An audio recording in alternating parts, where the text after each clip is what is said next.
Aslama, bonjour. Alors dans cette séance, on va voir ce que c'est que un sous-espace vectoriel. Alors un sous-espace vectoriel, c'est d'abord une partie d'un espace vectoriel. Donc dans cette définition, et dans tout ce qui va suivre dans ce cours, un espace vectoriel sera toujours noté par E.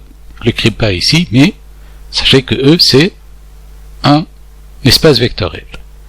Et je vais prendre une partie de E que je vais noter par F. Alors, quand est-ce que ce F, qui est une partie de E, c'est un sous-espace vectoriel de E? Définition donc, on appelle sous-espace vectoriel de E, E c'est un espace vectoriel, hein, toute partie F non vide, il faut faire attention ici, la partie F devrait être non vide, de E tel que, alors j'ai simplement deux conditions. La première, c'est que si je prends deux éléments de F, donc ici j'écris, quel que soit UV appartient à F croix F, ça veut dire quoi? Ça veut dire que U c'est un élément de F et V est un élément de F. Il faut que U plus V soit un élément de F. Autrement, lorsque j'additionne deux éléments de F, il faut que j'obtienne un élément de F. On appelle ça la stabilité de F pour l'addition. On dit que F est stable pour l'addition. La deuxième condition, c'est que si je prends un réel, alpha, un élément de F, la composition de alpha avec U est dans F. Donc alpha U appartient à F. Juste une remarque ici, vous remarquerez que je ne mets plus point, simplement pour faciliter la présentation, et vous n'êtes pas plus obligé de mettre un point ici, d'accord? C'est juste une façon d'écrire équivalente. Mais sachez qu'il y a une composition ici, mais bon, puisqu'on a l'habitude, comme vous écrivez 2 fois x, vous n'écrivez pas 2 fois x avec la croix, ou la 2 points x, mais vous écrivez 2x, ça veut dire que 2 fois x. Alors c'est exactement la même chose ici, d'accord? Et on dit donc que f est stable pour la multiplication par un réel, pardon. Donc, stabilité pour l'addition, stabilité pour la multiplication par un réel. Prenons un exemple. Donc, dans cet exemple, j'ai f égale x, y, z appartient à R3. Les triplés ici, le triplé enfin, ou chaque triplé de R3 doit vérifier x plus 2y moins z égale à 0. Alors on dit, ici, f c'est une partie de R3. Pourquoi? Parce que tout élément de f, c'est un triplé. Donc c'est un élément de R3. Mais qui vérifie une condition. Donc c'est un sous-ensemble. Est-ce que c'est un sous-espace vectoriel de R3? Alors je sais que R3 c'est un espace vectoriel. D'accord? En fait, cet exemple c'est un exemple typique. Je demande un exemple typique, c'est-à-dire que pratiquement toutes les questions qu'on vous posera pour montrer qu'un sous-ensemble est un espace vectoriel ou un sous-espace vectoriel, c'est souvent un sous-espace de R3, ou là si c'est encore plus simple, c'est de R2. Donc si vous comprenez ça, j'espère que vous pouvez montrer que des sous-ensembles sont des sous-espaces vectoriels ou non.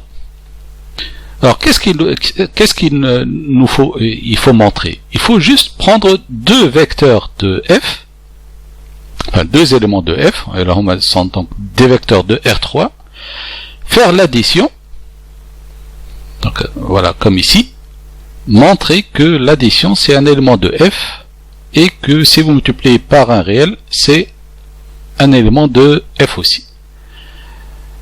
Alors, comme vous voyez ici, on va prendre un élément de f, qu'on va noter. Alors, On va prendre U, un élément de F, on va le noter X1, Y1, Z1, et on va prendre un autre élément de F, V, qu'on va le noter X2, Y2, Z2. Alors, puisque ce sont des éléments de F, il vérifie la condition sur F.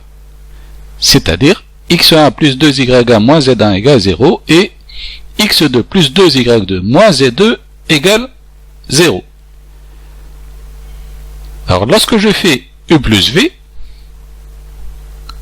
c'est-à-dire X1, Y1, Z1 plus X2, Y2, Z2, alors, lorsque j'additionne ces deux triplés, j'obtiens un triplet. Comme on l'a vu avant, enfin dans la séance précédente, et comme vous le savez peut-être même avant la séance, hein, l'addition de ces deux éléments-là, de ces deux vecteurs-là, va vous donner un vecteur de R3. Donc en additionnant le premier élément avec le second, X1 plus X2, Y1 plus Y2 et Z1 plus Z2. Bien, le problème évidemment n'est pas là. Le problème est-ce que cet élément-là, est-ce que c'est un élément de F? Autrement, est-ce que U plus V, c'est un élément de F? Alors pour que ce soit un élément de F, il faut voir est-ce que ce triplet-là est un élément de F. Alors il suffit de manipuler ce triplet, enfin manipuler, on a vérifié est-ce que il vérifie cette condition-là. Alors le premier élément de ce triplet, c'est X1 plus X2. Donc X1 plus X2 plus 2 fois Y1 plus Y2, puisque la condition c'est X plus 2Y moins Z, moins le troisième élément là-haut, qui est Z1 plus Z2. Donc, j'aurai ceci. Alors, vous avez compris que si on mettrait les éléments de U, enfin, les X1, Y1, Z1 ensemble, j'aurai X1 plus 2Y1 moins Z1, c'est 0, plus X2 plus 2Y2 plus Z2 égale, qui est aussi 0. 0 plus 0, c'est 0. Donc, finalement, j'ai U plus V, où les éléments de E plus V, ici, hein, les composantes, vérifient bel et bien la condition qui est ici sur F. Donc, U plus V appartient à F. Hein, c'est pas compliqué, n'est-ce pas? Alors, la deuxième condition, c'est que si vous prenez un élément U de F et un réel, il faut montrer que alpha fois U, c'est un élément de F. Alors encore une fois, je ne suis pas obligé de prendre U égale X1, Y1, Z1, puisque c'est juste un seul élément de F, je les prends X, Y, Z, puisque c'est un élément de F, donc il doit vérifier X plus 2Y moins Z égale à 0. Je calcule alpha U, donc c'est alpha X, Y, Z, c'est donc alpha X, alpha Y, alpha Z. Le problème, est-ce que ce alpha X, alpha Y, alpha Z, est-ce qu'il vérifie la condition dans F? Est-ce que c'est un élément de F?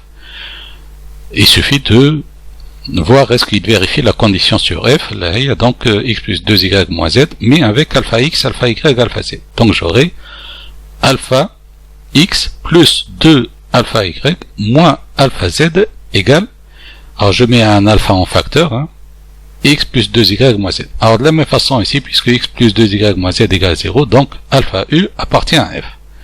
Puisque ces deux conditions sont vérifiées, et surtout, ce qui n'est pas écrit ici, hein, F est un ensemble qui n'est pas vide.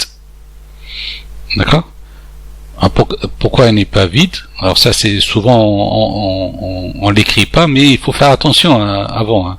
Parce que par exemple l'élément neutre il est déjà dans F. 0 plus 2 fois 0 moins 0 c'est égal à 0, donc j'ai déjà le F, il contient l'élément 0, 0, 0, donc il n'est pas un ensemble vide. Conclusion, F est un sous-espace vectoriel de R3. Alors pour montrer que des parties de R3 ou de R4, mais avec R4 c'est un peu plus compliqué puisque vous aurez X, Y, Z et T, ou avec R2, c'est un peu plus simple, il faut simplement poursuivre, enfin vérifier ces deux conditions-là. Et on verra en fait, si vous avez compris ça, on verra qu'il y a même, il suffit même de vérifier une seule condition, mais en combinant ces deux-là ensemble. D'accord? Et justement, c'est cette proposition qui va me permettre de combiner ces deux, les deux conditions de tout à l'heure. Donc, une proposition importante, f est un sous-espace vectoriel de E si et seulement si f est une partie non vide de E. Alors généralement il suffit ici de montrer que l'élément neutre de E il est dans f. Et que si je prends deux éléments de f, alpha U plus bêta V appartient à f. Vous voyez bien que ici je combine en fait le U plus V de tout à l'heure avec le alpha U, la deuxième condition. Je les écris les deux ensemble. Alors autrement je peux démontrer que en fait ça c'est exactement la même chose que si je fais U plus V tout seul et alpha U tout seul pour montrer qu'ils sont des éléments de f.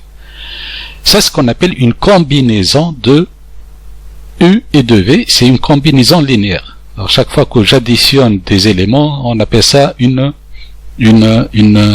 combinaison linéaire parce que c'est une addition, d'accord? Et en plus on multiplie par des réels. Alors, on va revenir en fait sur l'exemple précédent pour voir qu'on peut montrer que f c'est un sous-ensemble vectoriel sur l'exemple précédent avec cette condition-là, ou ces deux conditions en fait. Mais avant cela, juste je vous présente deux remarques. Un sous-espace vectoriel, tout sous-espace vectoriel est lui-même un espace vectoriel. Donc dans certaines questions, on vous dit par exemple montrer que f est un espace vectoriel. En fait, il suffit de montrer que c'est un sous-espace vectoriel d'un espace vectoriel qu'on connaît. Alors généralement, évidemment, c'est un sous-espace vectoriel de R2 ou là de R3, puisque c'est dans ce cours, ce sont les seuls sous-espaces qu'on a traités. Alors un sous-espace vectoriel qui contient, ou tout sous-espace vectoriel de E contient l'élément neutre de E. Donc, pour que f soit, dans mon exemple, si f est un sous-espace vectoriel de R2, il faut qu'il contienne 0, 0. Si c'est un sous-espace vectoriel de R3, il faut qu'il contienne 0, 0, 0. D'accord? Le triplet nul. Et l'intersection de deux sous-espaces vectoriels est un espace vectoriel de E. Cette remarque peut être utile dans certains exercices, mais pour le moment, c'est juste une remarque. Alors justement, je reviens sur l'exemple précédent et on va montrer que cet ensemble-là est un sous-espace vectoriel de R3. Voir, tiens, qu'est-ce qu'il suffit de montrer? Que c'est une partie non vide. Est-ce que 0, 0, 0 appartient à f? Bon. Est-ce que 0, 0, 0 appartient à f? Enfin, il suffit de voir que 0 plus 2 fois 0 moins 0, c'est égal à 0. Alors, maintenant, enfin, admettons que soit f égale tel x y appartient à R3, tel que x plus 2y moins z égale à 1. Est-ce que ça c'est un sous-espace vectoriel? Alors directement, c'est pas la peine de poursuivre parce que le 0, 0, 0 n'est pas, qui est l'élément neutre hein, de R3, n'est pas dans f. Donc f ne peut pas être un sous-espace vectoriel de R3 si c'est x plus 2y moins z égale à 1. Alors, puisque cette condition, elle est vérifiée par f, donc je passe à faire une combinaison de deux éléments de f. Kiff kiff, comme tout à l'heure, je les appelle U égale x1, y1, z1 et v, x2, y2, z2. Ces deux éléments, encore une fois, ils vérifient x1 plus 2y1 moins z1 égale à 0 et x2 plus 2y2 moins z2 égale à 0. Alors maintenant, je ne vais pas faire U plus V tout seul et ensuite alpha U tout seul, mais je vais faire les deux ensemble. Voilà, alpha U plus bêta V, ça va me donner alpha fois la composante de U plus bêta fois la composante de V, mais puisque en fait vous avez l'habitude, enfin vous commencez, j'espère avoir l'habitude de faire ces calculs-là, hein, j'espère que vous comprenez que le résultat donc qu'on obtient, qui est toujours un triplé, hein, alpha x1 plus bêta x2, alpha y1 plus bêta y2, alpha z1 plus bêta z2. Alors encore une fois, le problème, est-ce que ce triplet-là, est-ce qu'il est dans f? Alors pour savoir s'il est dans f ou non, comme on l'a fait tout à l'heure, il suffit de voir est-ce que ce triplet de vecteurs est-ce qu'il vérifie la condition qui est sur f. Là, donc, x plus 2y moins z égale à 0. Donc, on va voir est-ce que, avec ce triplet-là, on a cette condition-là. Le x, évidemment, là, ici, c'est alpha x1 plus bêta x2. Le y, si vous voulez, la deuxième composante, c'est alpha y1 plus bêta y2. Et la troisième composante, c'est alpha z1 plus bêta z2. Alors, on va écrire simplement alpha x1 plus bêta x2 plus 2 fois alpha y1 plus bêta y2 moins alpha z1 plus, entre parenthèses, donc moins alpha z1 plus bêta z2. Alors, encore une fois, je mets les x1, y1, z1 qui sont les composantes du vecteur u ensemble et ceux donc, ou celles de v ensemble, et évidemment, puisque ces deux éléments sont dans f, donc c'est égal à 0. Puisque alpha u plus bêta v, ces composantes, le triplet qu'on a obtenu, il vérifie la condition sur f, donc c'est un élément de f. Voilà, cette combinaison de deux éléments est donc un élément de f, donc alpha u plus bêta v appartient à f, et on dit que f est un sous-espace vectoriel de R3.